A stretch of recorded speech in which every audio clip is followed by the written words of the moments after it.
And welcome back to another jam-packed episode of My Favorite Conservative. I am Edward. And I am Andrea, but I am not conservative. You're not? No, but he is my favorite conservative. Thank you.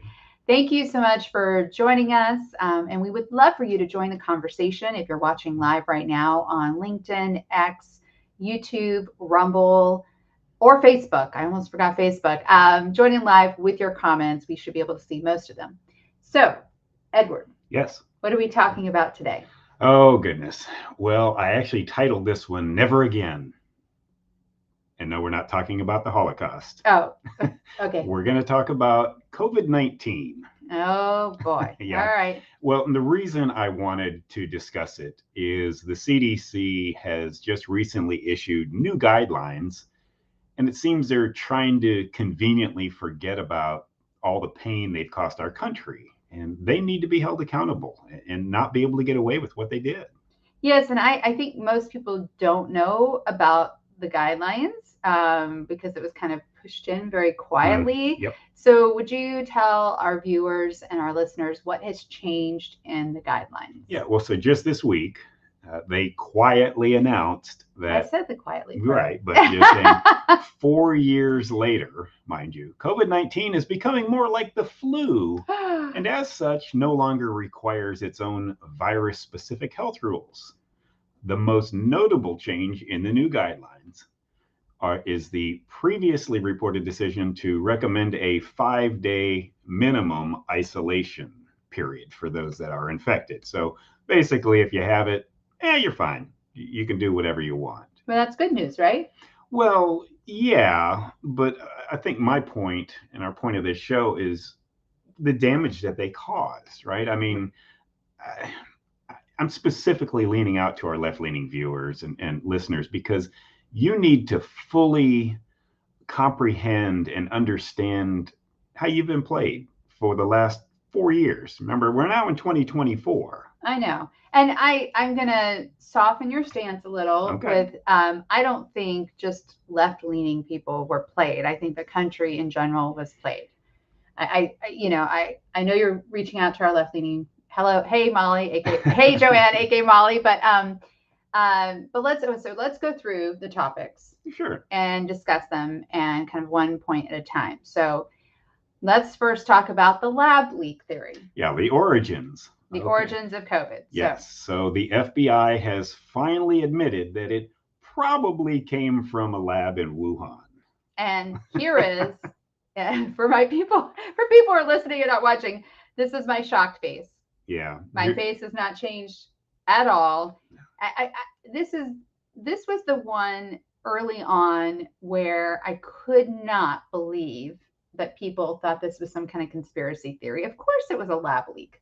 Well, the problem is when it first came out, obviously you have a virology lab in Wuhan, China, right, where this originated. You might want to put two and two together. And this is where you saw how quickly it became political. Yes, it did. Because as soon as Donald Trump said the China virus came from Wuhan, the left went immediately into you're a racist and you don't know that, and anything Donald Trump says is wrong. Yeah, even though we knew they were doing gain of function research. Yeah, I find it quite fascinating that just a few months ago, if you remember the comedian Jon Stewart, he went on Colbert, I think. Okay. And Colbert was doing his, air quotes interview. And Jon Stewart actually just railed about, come on, people, you've got an institute of virology where it originated. And Colbert just didn't know what the hell to say. Yeah. It was funny. I'm not a big... Not that Jon Stewart is right. Right. I'm not a big Jon Stewart fan, but I think the common sense gene finally kicked in for about 10 minutes. So on that one issue. One issue. No doubt. Yeah. Yeah. Okay. All right. Let's talk about masks. Oh, goodness. Yes. How many people still have masks like tucked in their cars or in their glove box? Right. I do. I still have them there. Yep. Yes. Well, they made absolutely no difference whatsoever. Zero. There have been 78 studies over the last few years, and now a new scientific review led by 12 researchers from esteemed universities around the world suggests that the widespread masking may have done little to nothing to curb the transmission of COVID-19. How many people were fired, I know. shamed, you name it, wearing diapers over your face that even from the beginning, the doctors realized how small the particulate matter is Right. of the virus itself. Yeah. And that it was like a chain link fence trying to stop a fly. Yeah. It doesn't work. Even And- the N95 masks Yeah. still don't work. Yeah. I will say that before COVID-19, I would wear an N95 mask on international flights, and it did seem to help. This is again just normal respiratory viruses, but again, like you said, COVID-19 was a little bit different. And Well, then, you also have a propensity to get sick on any flight. that's you take. true. Yeah, on any flight I get sick. But yeah, so the thing about the mask is I never understood wearing masks outside. And you and I never did. No. We never did. And it's like, why would you wear a mask outside? Like I still see people who do that. Still see people driving alone in their own cars. In their cars. Wearing masks. With masks on. Yeah. Okay. All right. Brainwashed anybody? Be nice. Be nice. They okay. are. All right. The 6 foot rule. Yes. This was the 6 foot or 6 social feet distancing. for social distancing, right. And it had no solid scientific basis. No. In fact, yeah, they finally in front of Congress, the 6 foot rule for social distancing, quote, sort of just appeared, end quote, without a solid scientific basis. I just said that part. Yes, but I mean, to hear somebody from the NIH actually say it just appeared out of nowhere. Well, and that's okay. Let's give a little more context here. I'm on the play-by-play person, as you call me. So this was in January, and 2 days of closed-door testimony to the House Select Subcommittee on the Coronavirus Pandemic. So a subcommittee specific about the pandemic. And, what I find interesting about this is if you dig a little deeper, they initially discussed a 10-foot rule. Yeah. Did you say 10 foot or 10 feet? I don't know. It sounds a 10 foot sounds better. Anyway, okay. They discussed that and said nobody would do that. So let's make it 6 instead. They literally were making it up as they went along. They weren't sure. Yeah. So just think back now. Remember going to your grocery store? Oh God, I remember Costco. Remember that first time? Well, but just even in your regular grocery store, like a Publix or whatever, right? They had the arrows. You've got arrows, so you could only walk one way down an aisle, because the virus only goes that direction or something. It was dumb. It was so dumb. I just I'm mad that I wasn't the company that made the plastic dividers everywhere. Oh, I know. Right? We talked about that at the they time. Clean up. They made bank. They made bank. Yeah. Okay. And there's still places that are using the plastic dividers. Oh yeah, I don't think they're gonna come down ever. They have. No, but I mean, I still see a ton of places. No, I know, but they have. All right, lockdowns. Yes. We're going to lock down for 2 weeks to stop the spread. Flatten the curve. That's right. Yes. Okay. Yes. So well, a new study from Johns Hopkins University last year that they stated that lockdowns, quote, imposed enormous economic and social cost where they have been adopted before concluding, quoting, lockdown policies are ill-founded and should be rejected as a pandemic policy instrument. Yes. End of quote. We will have all the links in the show notes for people who are listening to the podcast. It's always in the show notes.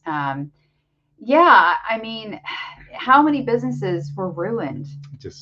How many people lost their jobs, their livelihoods, their careers? I have yet to see a study. How many small restaurants went out of business? Oh, yes. Right. I mean, there was a study, gosh, it was about a year and a half after the pandemic, and it was only in New York City, and it was over 30% were permanently closed. Yeah. Restaurants. Yeah.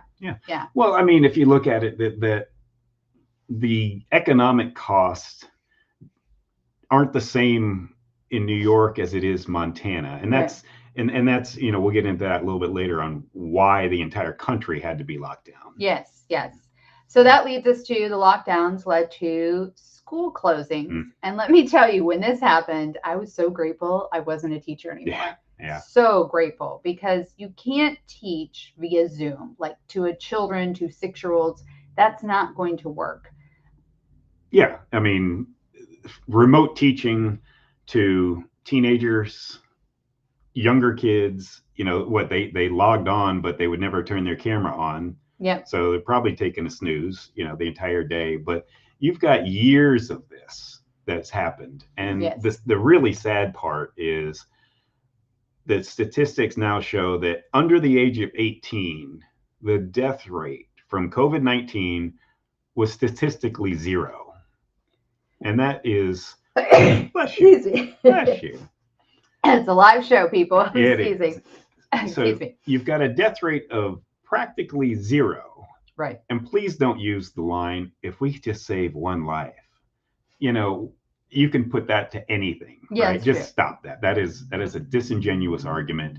You shut down years and years of schooling from these kids, and blue states were the absolute worst. California should be shamed. It's going to be a lost generation of kids. Yeah. If I'm an employer and I'm hiring somebody and you're seeing when they kind of graduate and you realize they're a COVID baby, if you will, you're going to have serious thoughts of, God, do they even know the remedial portions of what the job entails? And before we went live, you talked about how your daughter, your youngest and only daughter, didn't have a college graduation. Oh, yeah. Well, God forbid you could actually go to graduation. Yeah, it happened during her last semester of college. Right, but you could go to a protest outside. But yes, that was different. Yes.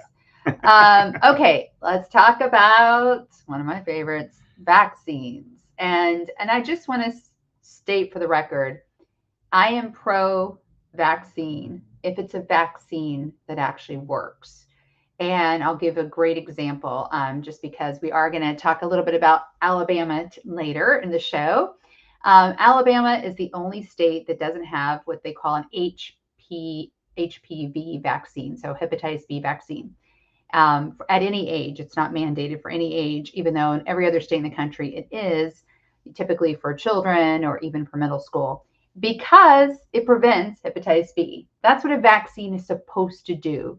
These vaccines didn't do that. Well, that's why it's not a vaccine. No. So when you're a child and you get your polio, you get your chickenpox, measles, all that good stuff. Those are vaccines. Those actually, you don't get it because you've gotten that shot. Yes. So how we are still calling this a vaccine is ridiculous. It is. It's absolutely ridiculous. And it is not a vaccine. It is a treatment. Well, and I don't even think it's a treatment. It's even that now. Yeah, I don't think it's a treatment. I think just for some people, it might lessen the effect that COVID has.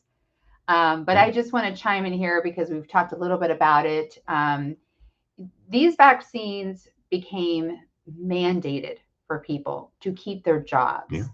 And you and I kind of held out. And then I ultimately did it because, and I was reluctant to just because knowing my tendency toward autoimmune diseases, right? Right. So, but I did it because it was mandated. I'm in healthcare, and to attend a conference, the vaccine was mandated. And both of us, first of all, got sick from the shot. Yep. We both got a little sick. And then I ended up, and you did not, thankfully, I ended up getting a booster because, again, it was mandated. I was speaking at a conference in Paris, and the booster was a mandate, and I did it. And I was so ill and ended up, I had COVID and didn't know it.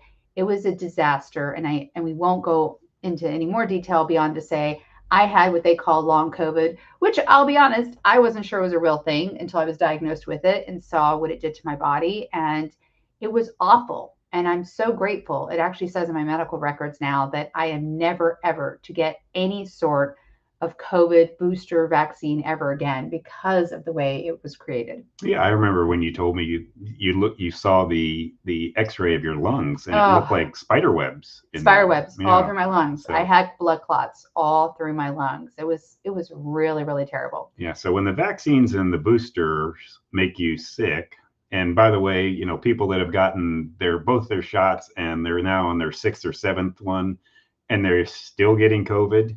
I know. Why? You might want to think, people, it doesn't work. And Wow. then you're always going to say, yeah, but it lessens the There's COVID no proof of itself. that. There's absolutely no proof of that whatsoever. Zero. Now let's talk about what has happened in most other pandemics. Natural immunity. Yeah. Yes. This COVID-19 miraculously was the only virus in human history not to be subjected to the laws of natural immunity. Except in Sweden. Well, yeah. Except in Sweden. They did a good job. They did a good job. But that herd immunity would have happened a lot quicker. It just tells you how political this became, that just people that were willing to, mostly people on the right, of go ahead, hey, I'll get it, then I'll be immune. That wasn't good enough, because everybody, the government said, had to get vaccinated from it, and whether you wanted to or not. So, yeah. Yes. All right, let's talk about nursing homes where, boy, now we will say that the people at the highest risk of getting incredibly ill or dying from COVID-19 fell into two categories. They were either elderly and or had comorbidities, and that includes things like diabetes and especially obesity. Yeah. So this was not, going to hurt, as we said, almost 0% it hurt anyone under the age of 18. But then what do they do in nursing homes, Edward? Well, I think New York is the perfect example in the worst case, and the worst government run by Governor Andrew Cuomo at the time. Yes, he's gone now, thankfully. Yeah, he's still planning a comeback, by the way, FYI. But yeah, they took sick people, elderly people from their hospitals and put them back in the nursing homes, where they spread it to everybody else. Yes. And people died, and you weren't allowed to be visited by loved ones. I know, that was anything. Terrible. My heart goes out to all these family members that had to go through that, of watching someone that you love die, and you couldn't be there for them, or because those of these Zoom funerals. funerals. Yeah. I mean, it was just stupid. It was so stupid. It is. And, a couple of examples, who's that? I'm going to use the air quotes, woman, the dude at the Health and Human Services, the admiral who thinks he's a woman, the really ugly one. I know you're talking about. Rachel Levine. Yes. Yeah, Rachel Levine was the head health person in Pennsylvania, and before he went to Washington and this was going on, he moved his mother out of a nursing home into private residence. Yeah. Which was smart. Yeah. Except then he goes to Washington and he promotes the exact opposite approach. Well, yes, that's called being a hypocrite. Yes. That happens. All right, let's talk about ivermectin. And talk about sort of, okay, so this was deemed as horse medicine because vets did use it for horses. But before that. Yeah, it was a wonder drug helping to deal with malaria, everything else for decades. Yes. Right. And vets happened to find out, gee, this actually works well for our horses. Yes. And then the left glommed onto that because Donald Trump said ivermectin is a good possible treatment for this. And because Donald Trump said it, the left has this Pavlovian reaction where they have to say the exact opposite. How many people did you kill by not allowing ivermectin to be used? Yes. And also, I think part of this was, first of all, I don't think Donald Trump would have said that without some advice from people in the scientific community. So he didn't just come up with that on his own, number one. I mean, he makes up a lot of stuff. He comes up with funny things, but that didn't just roll off his tongue by himself. Okay. There's no way that happened.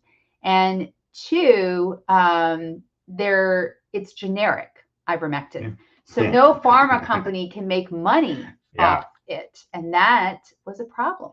Yeah, that's that's a whole nother episode. That's a whole nother show. Yeah. Yes, why we had to get the vaccines. Of course, we as the people, the government paid for billions and billions of dollars to these pharmaceutical companies. But yeah, ivermectin was basically, not produced by any one individual pharma company, and they weren't going to make any money off of it.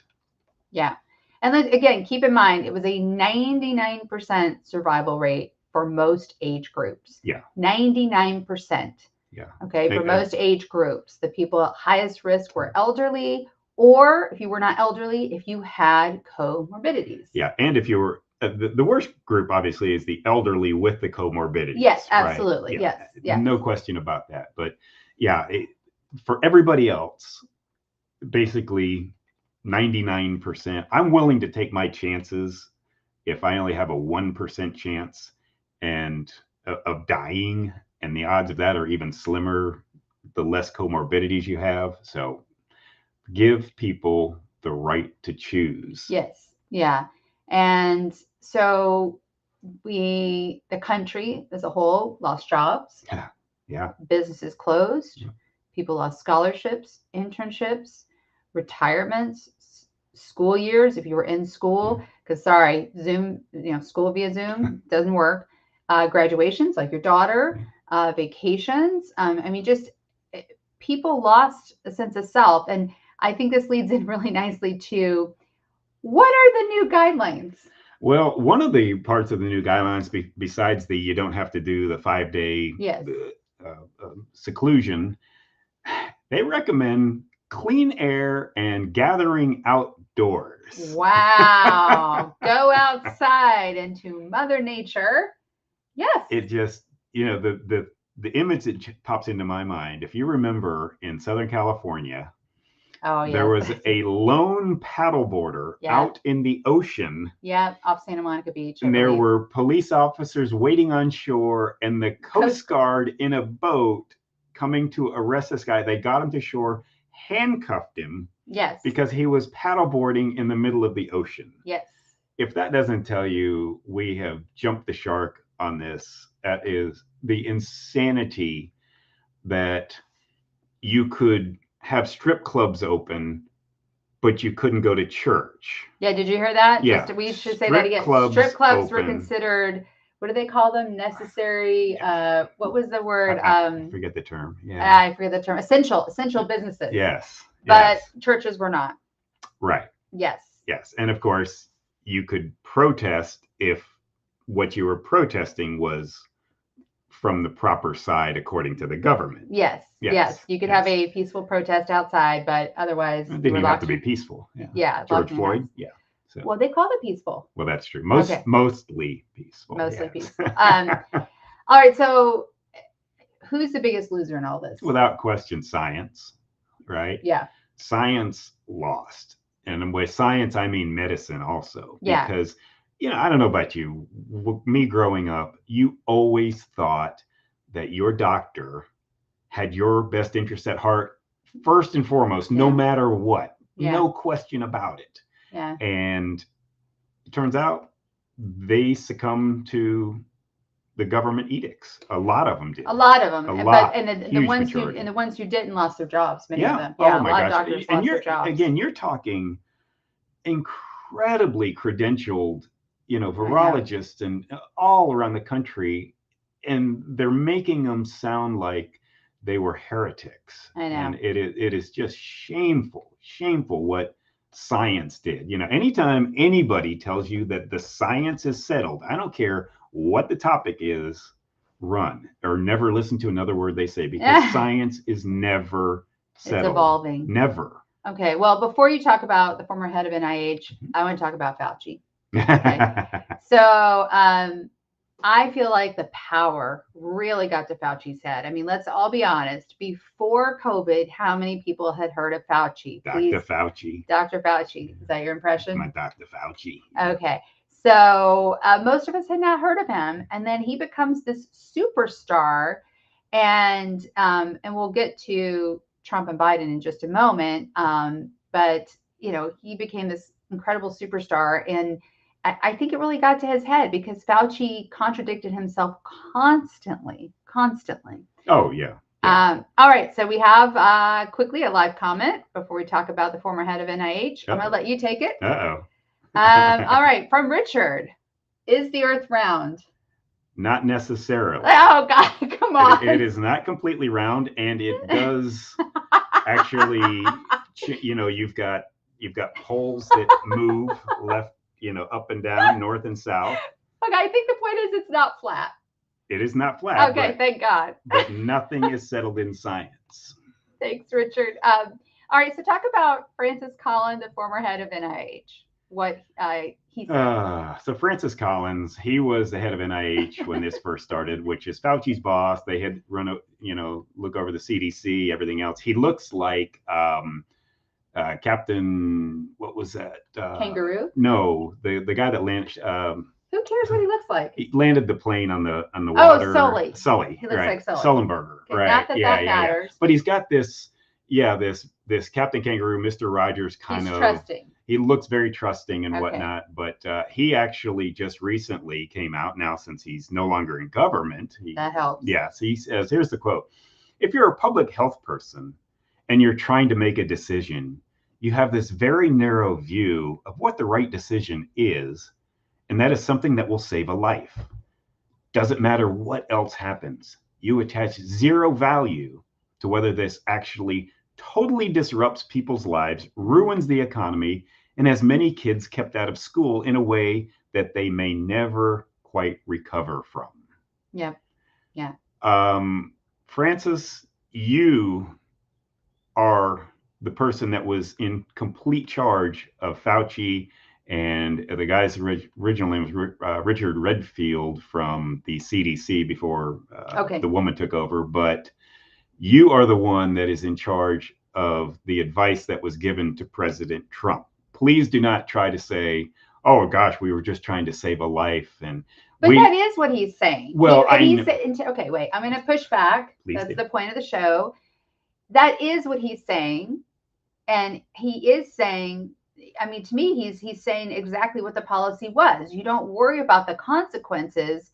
You just focus on what that decision is in the moment to save a life. Exactly. But from the first moment this happened, and I've seen interviews with Francis Collins where he says the exact same thing. You don't treat the epicenter of like New York, you don't treat Montana the same way. And we did. Yes. Well, that goes back to if what had happened in New York had not happened there and happened in Montana, the whole country would not have shut down. And we all know that. Absolutely. But you can't do that. And you can't just say, well, we were just trying to save lives, because common sense says, is this good for the entire country? I mean, there are times when you have to know that you're going to lose people. People will die no matter what, regardless. Okay. So we have a great comment here from Richard again. Thank you, Richard, for joining us live. And so Richard says, if it's my life, I'm all for that policy. And I'm going to out you, Richard, a little bit because you are in New York. And so how do you respond to Richard? And then I'm going to share what my dental hygienist said. So if it's my life, I'm all for that policy. Yeah, I'm going to show it again. No. No. Because your life matters so much more than the entire economy of the rest of the world? I don't think so. Okay. Mine doesn't either. All right. So I'm going to share what my dental hygienist said during this time. And and she's sharp and she's funny. But she was like, sometimes you just got to cull the herd and some people are just going to die. And I know that sounds super callous, but I knew what she meant by it. But I think the point that Edward is making is that the scientific view of this was so narrow. And then once they chose their position, whether it was mask, whether it was social distancing, whether, all the mandates, the vaccines, I feel like it's one of those things once they chose that path, they were all in and they couldn't go back. Yeah. And let me get off track just a hair here on this, but it relates to this. So if one life is going to be saved, let's look at our border. Okay. Oh, no. Okay. No. Okay. Don't go too far off track. We lose 100,000 people a year because of fentanyl deaths coming across the border. Yeah. That's true. We could shut down the border tomorrow, cut that number by 95%. We choose not to do so as a government. Okay. Right? Okay. Thank you. All right. Okay. But let's get back to our topic today. Yes. Okay. So so COVID-19 was not dangerous because it was so deadly. It was dangerous because of our political and healthcare authorities made all of the wrong decisions every step of the way. Yeah. Now, here's the issue I have. This falls on both Trump and Biden. And let me talk about it. Okay? Let her rip. All right. Trump was the one. Yes, he said, ivermectin and whatever and got slammed for it. But Trump is the one that let Fauci have center stage. Trump is the one that said, we got to do vaccines, Operation, I think it was Warp Speed. And he was wrong. He was so wrong. And when I saw how fast those vaccines were going through, all I could think was this is not how you develop new drugs. This is not how it works. And Trump started that. And this is on both of them. He did. However, let me say this about that. Okay. Thank you. Of the two, Trump was in charge when this was unfolding. There were unknowns, but it became apparent pretty quickly. And the problem that Trump was in, he was in a no-win situation politically, because if he went with some of the major experts who have now been proven to be completely right about not locking down and not doing all the other things, he would have been eviscerated by the press, by the left. But that never stopped him before. It never stopped him before. But we've never been through this kind of a pandemic in a society, in a environment like we have. We were going into an election year. Trump is responsible for starting Operation Warp Speed. I understand. He is responsible for that. I completely understand. That was political. He wanted to get it out before the election. Yes, he did. Completely understand. It's the world's largest clinical trial, right? Yeah. Unfortunately, to people who didn't quite consent to being in the clinical trial. Right? Yeah, it's wrong. And then Biden carried those policies to the nth degree. Oh. They're both responsible here. And so this is what I want to say to anyone listening, left, right, center, whatever. This is what I want to say. Why are these two old men on the ballot? Why the fuck are they on the ballot? Are they the best we can do? We all know Biden isn't the best. We all know, we talked about his approval ratings last week. We all know that the Democratic Party is trying to pull Hail Mary. There we go. They're trying to pull one, and they probably will at the convention, whoever it's going to be, but they're going to figure something out. But for all of our MAGA people, and I know we have a lot of MAGA people based on the data on Instagram and X, really, Trump? You think Trump is the best we can do? Really? I mean, there are people who would carry forth Trump's policies, and Trump was wrong on this. And I think this is the one thing, not that they're actually going to debate, they should, but they won't. But this is the one thing in a debate they would both lose on. It would be COVID. Yeah. Absolutely. Yeah, this is one of those issues that you just want to punt to the other person, and they'll punt it back and you get rid of it, and let's move on to the next topic. But Trump fucked up.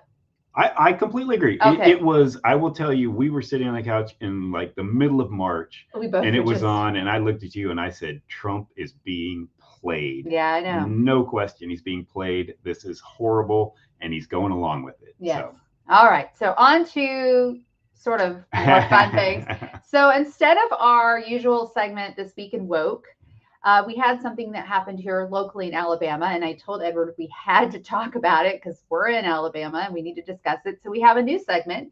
We don't know if we're going to have it every week, but we have a new segment, and it's called This Week in What the Fuck. So, in WTF. And this is from the AP. You may or may not have heard about this. It was making the news for sure.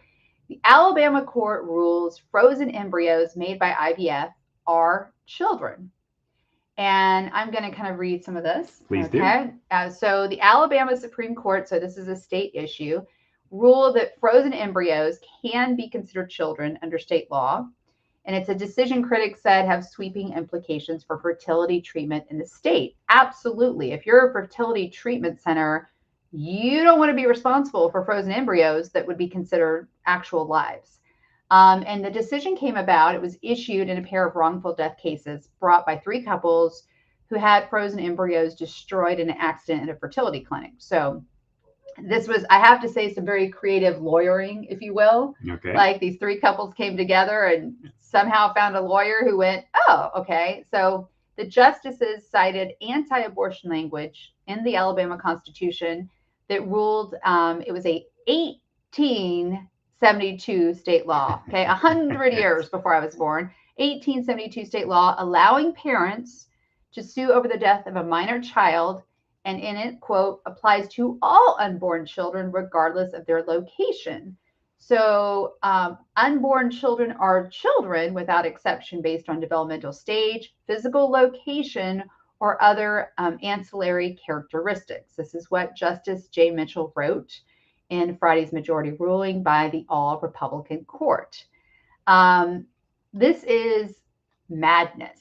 Like this to me, and I will say for our viewers and listeners, we purposely have not discussed how we feel about this. Although, well, Edward knows my opinion. I don't know his opinion. But to me, this is just madness. To me, this was very creative lawyering. I understand these couples were upset. I can't imagine going through IVF, having those embryos, and then finding out that they were destroyed in an accident. Like, that's devastating. I totally feel for those couples. But to say that embryos that are stored in a tank, whatever, are actual life is a mistake. It's just a mistake. And yes, I am pro-choice, but I just, I can say an embryo growing in a woman's womb, I can acknowledge that is a growing life. I can say that. I'm still pro-choice, but embryos in a tank, like, no. Edward, who, by the way, said, I don't have an opinion on this. I don't want to talk about this. Yeah, this is one of those issues, and you can tell she's a little more passionate. Yes. She is pro-choice, which means pro-abortion. No, it does not. Yes, it does. No, it does not. I am pro-life, which means life. Wait, it's crazy. Don't say that. Okay. All right. Take that back right now on the air. Pro-choice doesn't mean pro-abortion. What does it mean? It means that I think women have the right to choose what goes on inside their bodies. But it's semantics, because every time someone says pro-choice, abortion is the outcome. It doesn't have to be the outcome. It doesn't have to be. The point but is, in real life, okay, it is. Okay. So, but don't call me pro-abortion. Okay. Don't do that. See, that's one of those marketing things that early on in this debate, not us, early on in the 70s, when there were the two sides, there was called the pro-life and there was called the abortion side. And abortion people were getting horrible poll numbers, and they changed it to pro-choice, which makes it seem much more reasonable. Okay, but I am not pro-abortion. Okay. Okay? I am not okay with women. You are pro-abortion. No, I'm not. Edward. You are. I am not. Okay. I'm not for women using abortion as a means of birth control. Okay. Which they do quite often. But I'm not. Oh my God. I am not pro-abortion. Okay. I am not. I don't think abortion should be used as a means of birth control. I think it should be at last, possible, choice. And that's the bottom line. It's a choice. It's a choice. If a woman has an embryo growing inside of her uterus, she should have the option. Now, do I think she should have the option for the entire term? No. I think there should be limits, reasonable limits, which we have discussed once before in the show. But you need to stop saying I'm fucking pro-abortion. In real life, when people say we're pro-choice, I'm not talking about other people. I'm talking about me. Okay, that's fine. If that is your position, that's fine. No, but I need you to stop saying I'm pro-abortion. Okay, I will stop saying you're pro-abortion. Okay, people should be watching this live, because now I'm fucking pissed. So, okay. And that's fine. Let's get back to let's get back to the topic. That's what I was going to. Thank you. When this issue came up and you came to me with this, we have to talk about it. I really didn't care, honestly. I really didn't.